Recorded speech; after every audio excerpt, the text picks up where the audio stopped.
Welcome back to another new video in SD bio life with life science. আজ আমরা আলোচনা করব menstruation cycle বা রজত চক্র। দেখো, তোমাদের বইতে যে চারটি দশা আছে সেই চারটি দশার সঙ্গে যে দুটো মোস্ট ইম্পর্ট্যান্ট ফ্যাক্টর রয়েছে যেগুলো পরীক্ষায় আসে, যেমন ডিম্বাশয়ের কী পরিবর্তন হয় এই দশাগুলোতে রজত চক্রের সময় এবং জরায়ুর কী পরিবর্তন হয় সেটা আমরা আলোচনা করব। এবং আরেকটি গুরুত্বপূর্ণ ব্যাপার যেটা নিট পয়েন্ট অফ ভিউতে খুবই important, হারমোনাল control of menstruation cycle, অর্থাৎ কোন কোন হরমোনগুলো মেনস্ট্রুয়েশন সাইকেলের জন্য দায়ী এবং সেই হরমোনগুলোর কী ভূমিকা রয়েছে সেটা আমরা আলোচনা করব। পুরো ভিডিওটা দেখবে তোমরা এবং আশা করছি খুব সহজভাবে তোমাদের বোঝানোর চেষ্টা করব। ভালো লাগলে লাইক করে দেবে আর বন্ধুদের শেয়ার করে দেবে, আর চ্যানেলে নতুন হলে চ্যানেলটা সাবস্ক্রাইব করে বেল আইকনটি প্রেস করে দেবে। দেখো, প্রথমে আমরা জেনে নেব মেনস্ট্রুয়েশন সাইকেল কাকে বলে, রজত চক্র কাকে বলে। দেখো, মহিলাদের ক্ষেত্রে পিউবার্টি দশা থেকে মেনোপোজ পর্যন্ত প্রতি মাসে যে জরায়ু থেকে ডিম্বাণুর সহিত যে রক্তক্ষরণ হয় সেইটাকে বলা হয় মেনস্ট্রুয়েশন সাইকেল। দুটো কথা বললাম, একটা বললাম পিউবার্টি আর একটা বললাম মেনোপোজ। দেখো, পিউবার্টি কথার অর্থ হচ্ছে বয়ঃসন্ধি। বয়ঃসন্ধিটা কত না, এটা মেয়েদের ক্ষেত্রে 8 থেকে 13 বছর বয়স, এই পিউবার্টি থেকে শুরু হলো মেনস্ট্রুয়েশন সাইকেল। কতদিন পর্যন্ত চলবে না মেনোপোজ। মেনোপজ মানে হচ্ছে, মেনো কথার অর্থ হচ্ছে মেনস্ট্রুয়েশন, আর পজ মানে তোমরা জানো কি, পজ ভিডিও দেখার সময় ভিডিও পজ করে দাও মানে বন্ধ করে দাও, অর্থাৎ মেনস্ট্রুয়েশন বন্ধ হয়ে যাওয়া। সেটা 40 থেকে 50 বছর বয়সে মেনস্ট্রুয়েশন বন্ধ হয়ে যায়। প্রথম পিউবার্টি এজে যে মেনস্ট্রুয়েশন সাইকেলটা শুরু হয় তাকে বলা হয় মেনার্কি। এটা কিন্তু ভালো করে মনে রাখবে, মেনার্কি। আর যখন বন্ধ হয়ে যায় তাকে বলা হয় মেনোপোজ। তাহলে মেনার্কি এবং মেনোপোজের পার্থক্য করে রাখবে, এটা একটা প্রশ্ন থাকে। এখন প্রশ্ন হচ্ছে এই পিউবার্টিতে এলে এদের মেনস্ট্রুয়েশন শুরু হয় কেন না। একটা জিনিস মনে রাখবে, আমাদের মাথায় যে পিটিউটারি গ্ল্যান্ড রয়েছে তার বাবা রয়েছে হাইপোথ্যালামাস। এই বয়সটা হলে 18 থেকে 13 বছর বয়স হলে মেয়েদের ক্ষেত্রে কি হয় না, এখান থেকে হাইপোথ্যালামাস থেকে একটা হরমোন বেরোয়, তার নাম হচ্ছে গোনাডোট্রপিন রিলিজিং হরমোন। এই হরমোনটা পিটিউটারির অগ্রপ্রান্তকে উদ্দীপিত করে, দিলে অগ্রপ্রান্ত থেকে গোনাডোট্রপিন হরমোন রিলিজ হয়, জিটিএইচ। এখন দু ধরনের গোনাডোট্রপিন আছে, একটা হচ্ছে এফএসএইচ ফলিকল স্টিমুলেটিং হরমোন, আর একটা হচ্ছে লিউটিনাইজিং হরমোন। এই হরমোন জিটিএইচের প্রভাবে কিন্তু এই পিউবার্টি দশাতে মেনস্ট্রুয়েশনটা শুরু হয়। আমরা মেনস্ট্রুয়েশন সম্বন্ধে অনেকেই জানি, অনেকে সব দশাগুলো পড়ে ফেলি, কিন্তু মেনস্ট্রুয়েশন কেন হয় সেটা কিন্তু জানি না। এই হরমোনগুলোর প্রভাবে কিন্তু মেনস্ট্রুয়েশন হয়। আরও অন্যান্য হরমোন রয়েছে, সেগুলো আমরা 1 বাই 1 আলোচনা করব। তো দেখো, মেনস্ট্রুয়েশন সাইকেল দশাগুলো যাওয়ার আগে একটা কথা তোমাদের মনে করিয়ে দিই, যে এই মেনস্ট্রুয়েশন যখন হয় মেয়েদের ক্ষেত্রে আমাদের কুসংস্কারচ্ছন্ন সমাজ মেয়েদেরকে সেই সময় একটু আলাদা চোখে দেখে, যার ফলে মেয়েরা কিন্তু লজ্জা অনুভব করে, তারা নিজেকে সংকুচিত করে রাখে। তো তোমাদের বলবো, এটা কিন্তু একটা প্রকৃতির নিয়ম। এই নিয়ম আছে বলে প্রকৃতিতে জীবজগৎ বেঁচে আছে, এই নিয়ম আছে বলে আমাদের অস্তিত্ব রয়েছে। তাই কুসংস্কার সমাজকে তোমরা একটু সচেতন করার চেষ্টা করবে।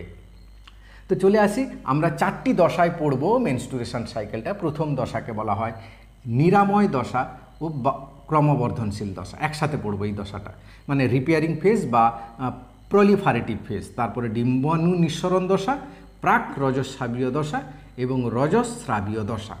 হ্যাঁ, এইটা আমরা আলোচনা করব। তো প্রথমে আমরা চলে আসি নিরাময় ও ক্রমবর্ধনশীল দশা, অর্থাৎ repairing and proliferative phase. Repair মানে কি রিপেয়ার করবে না, এই দশাটা শুরু হচ্ছে জাস্ট মেনস্ট্রুয়েশন শুরুর পরেই, অর্থাৎ মেনস্ট্রুয়েশন হয়ে গেছে, জরায়ু থেকে যে রক্তক্ষরণটা হয় সেটা মেনস্ট্রুয়েশন। সেই মেনস্ট্রুয়েশন হয়ে যাওয়ার পরই প্রথম দশাটা নিরাময় দশা, অর্থাৎ জরায়ু থেকে এখান থেকে কিছু অংশ বেরিয়ে গেছে। তো জরায়ুর মানে কি রয়েছে, এখানে কি অংশ রয়েছে একটু বলে নিই। জরায়ুর মধ্যে এই যে একদম ইনার ওয়াল যেটাকে রয়েছে তাকে বলা হয় এন্ডোমেট্রিয়াম। হ্যাঁ, আর এটা হচ্ছে ফ্যালোপিয়ান টিউব, তার দুপাশে দুটো ওভারি রয়েছে। এই তো এইখান থেকে এন্ডোমেট্রিয়ামটা ছেড়ে রক্তের সঙ্গে মিশে বেরিয়ে যায়, তাকে বলা হয় রজস্রাব। সেই রজস্রাবের পরে শুরু হলো নিরাময় বা ক্রমবর্ধনশীল দশা। এই দশা রজস্রাব শুরু হলো 5 থেকে 7 দিন থাকে। হ্যাঁ, তো 7 দিনের পর থেকে 14 দিন পর্যন্ত এই নিরাময় দশাটা থাকবে। তাহলে প্রায় এখানে 7 দিন মতো থাকছে এর স্থায়িত্ব। তাহলে 7ম দিন থেকে 14তম 13তম দিন, 13তম দিন পর্যন্ত চলবে, প্রায় 6-7 দিন থাকছে নিরাময় এবং ক্রমবর্ধনশীল দশা।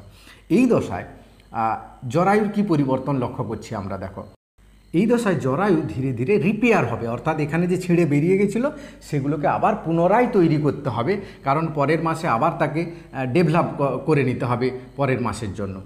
তার ফলে কী হয় না, এখানে মিউকাস লেয়ার হয়, রক্তজালক এইসব হয়ে এটা পুরু থিকনেসটা বাড়তে থাকে বা পুরু হয়ে যায় ধীরে ধীরে। এই সময় প্রায় 3 মিলিমিটার পর্যন্ত পুরু হয়ে যায় জরায়ুটা। এবং এই সময় ডিম্বাশয়ের কি পরিবর্তন হয় ডিম্বাশয়ের মধ্যে, সেটা একটা ইম্পর্ট্যান্ট ফ্যাক্টর রয়েছে। তো এই সময় কি হয় না, follicle stimulating hormone, luteinising hormone, দুটো হরমোন ক্ষরণ হয় বলছিলাম।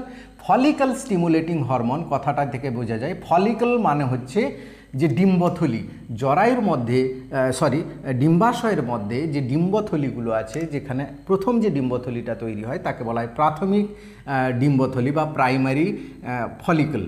তারপরে সেটা ডেভেলপ হয়ে সেকেন্ডারি ফলিকল, সেকেন্ডারি ডেভেলপ হয়ে টার্সিয়ারি ফলিকল, টার্সিয়ারি ডেভেলপ হয়ে গ্রাফিয়ান ফলিকল হয়।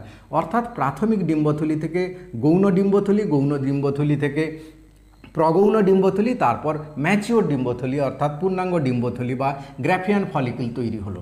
এই গ্রাফিয়ান ফলিকল তৈরি করার ক্ষেত্রে ফলিকল স্টিমুলেটিং হরমোনটা খুবই প্রয়োজন, কারণ ফলিকল মানে কি, ফলিকল মানে ডিম্বথলি, ডিম্বথলিকে স্টিমুলেট করছে, যার ফলে প্রাথমিক ডিম্বথলিটা গ্রাফিয়ান ফলিকলে পরিণত হচ্ছে এবং এটাই 13তম দিন পর্যন্ত গ্রাফিয়ান ফলিকল পরিণত হয়ে গেল। অর্থাৎ এখানে তোমরা খেয়াল রাখবে, ফলিকল স্টিমুলেটিং হরমোন পিটিউটারি থেকে বেরোলো, সে কাজ করছে কোথায় না ডিম্বাশয়ের উপরে কাজ করে তার ডিম্বথলিগুলোকে বাড়াচ্ছে। এই গ্রাফিয়ান ফলিকল তৈরি হলে আরেকটা হরমোন তৈরি করে, তার নাম হচ্ছে ইস্ট্রোজেন। হ্যাঁ, ইস্ট্রোজেনের কাজ হচ্ছে এও এই ইউটেরাসকে রিপেয়ার করতে সাহায্য করে।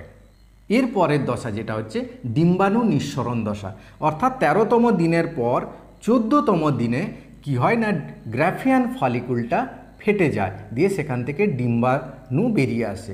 এই ডিম্বাণু বেরিয়ে আসাটাকে বলা হয় ওভিউলেশন বা ডিম্বাণু নিঃসরণ। এটা মোস্ট ইম্পর্ট্যান্ট একটা ঘটনা ঘটে যায় এই ডিম্ব নিঃসরণ দশায়, যেটা হচ্ছে ওভিউলেশন বলা হয়।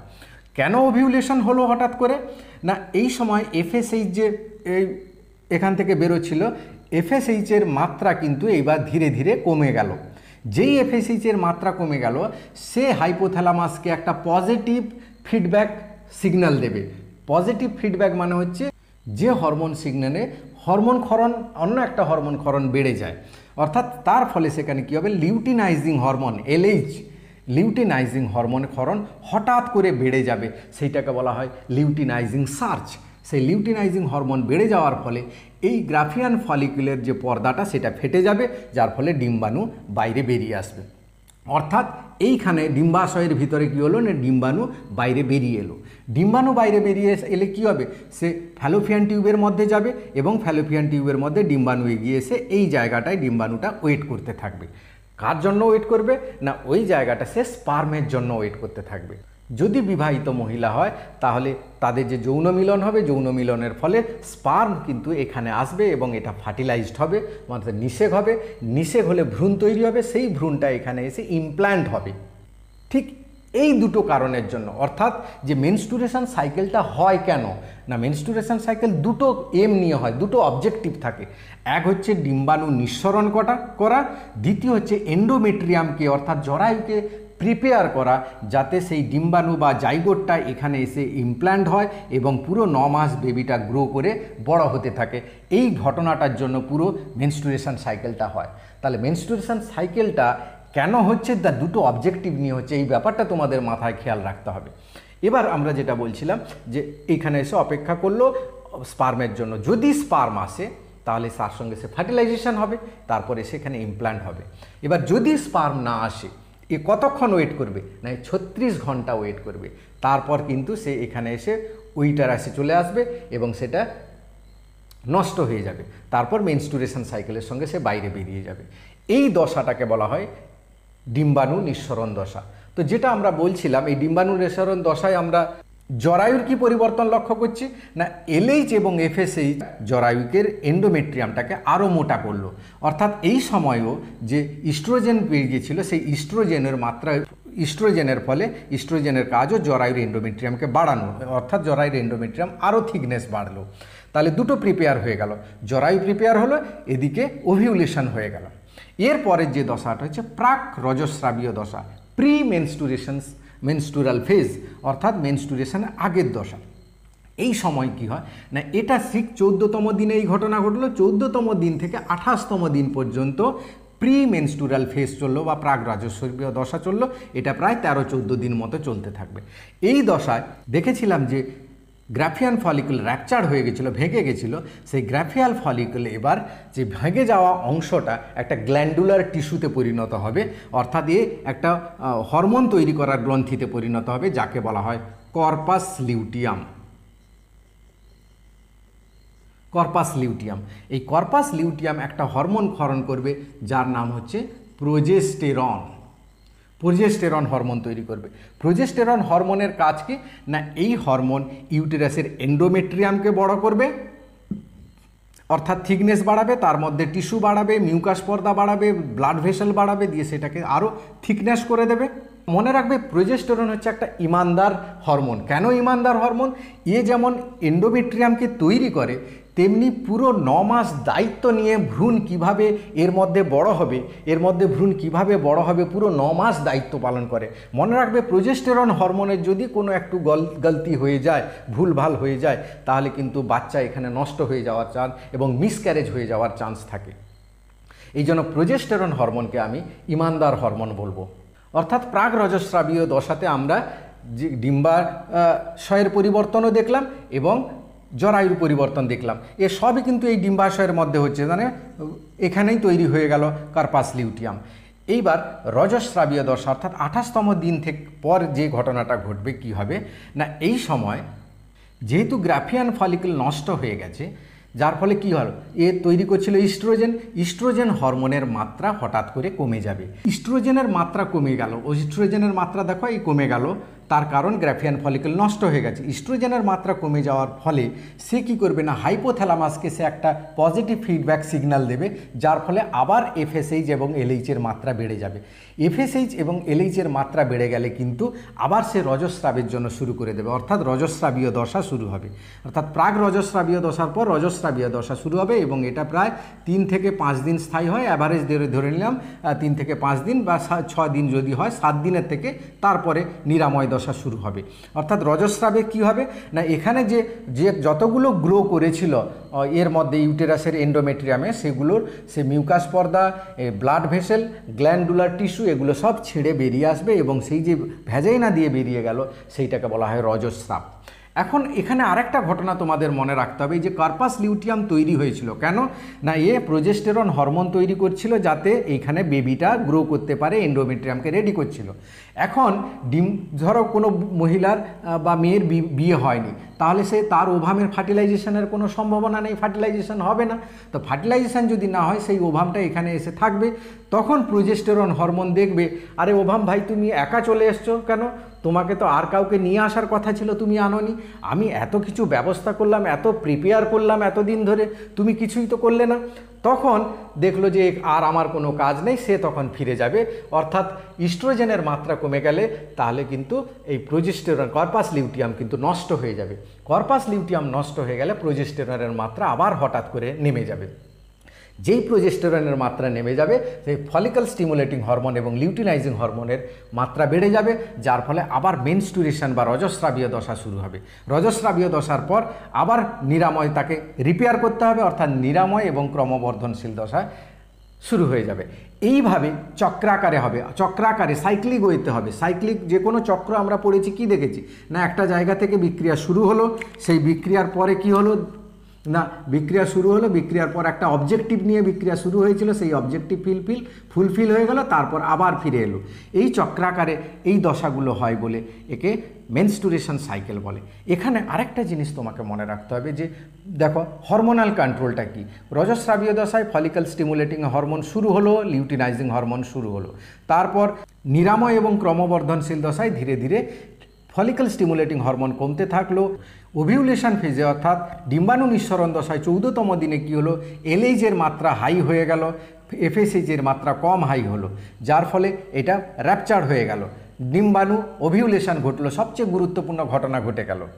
এবার এই দুটো ইস্ট্রোজেন এবং প্রোজেস্টেরনের মাত্রা দেখো এখানে প্রথমে ধীরে ধীরে বাড়তে থাকলো এবং ইস্ট্রোজেন যখন গ্রাফিয়ান ফলিকল তৈরি হচ্ছে ইস্ট্রোজেনের মাত্রা বেড়ে যাচ্ছে, তারপর ইস্ট্রোজেন কমে যাচ্ছে, তারপর ধীরে ধীরে কমতে থাকলো। প্রোজেস্টেরন প্রথমেই নীল ছিল, কোনো প্রোজেস্টেরন ছিল না, কারণ কর্পাস লিউটিয়াম তৈরি হয়নি, তাই প্রোজেস্টেরনের মাত্রা কম ছিল। যখন কর্পাস লিউটিয়াম তৈরি হলো, অর্থাৎ এটা 14তম দিনের পর, অর্থাৎ যাকে বলা হয় প্রাক রজস্রাবীয় দশায় কর্পাস লিউটিয়াম তৈরি হলো, সেখানে প্রোজেস্টেরনের মাত্রা হাই হলো। তারপর প্রাক রজস্রাবীয় দশার পর দেখা গেল যে কর্পাস লিউটিয়ামের কোনো কাজ নেই, কারণ ডিম্বাণু ফার্টিলাইজড হয়নি, হ্যাঁ, নিষেক হয়নি, তো কর্পাস লিউটিয়াম ধ্বংস হয়ে গেল, অর্থাৎ প্রোজেস্টেরনের মাত্রা আবার কমে গেল। যেই প্রোজেস্টেরনের মাত্রা কমে গেল সেটা পজিটিভ ফিডব্যাক গেল কার কাছে? হাইপোথ্যালামাসের কাছে। পিটিউটারি এফএসএইচ এলএইচ তৈরি করে দিল, যার ফলে আবার রজস্রাব দশা শুরু হলো, অর্থাৎ মেনস্ট্রুয়েশন শুরু হয়ে গেল। এইভাবে চক্রাকারে হয় বলে একে মেনস্ট্রুয়েশন সাইকেল বলে। আশা করি সবগুলো জিনিস তোমাদের বোঝাতে পারলাম। ভিডিওটা ভালো লাগলে লাইক করে দিও আর বন্ধুদের শেয়ার করে দিও। Thank you for watching.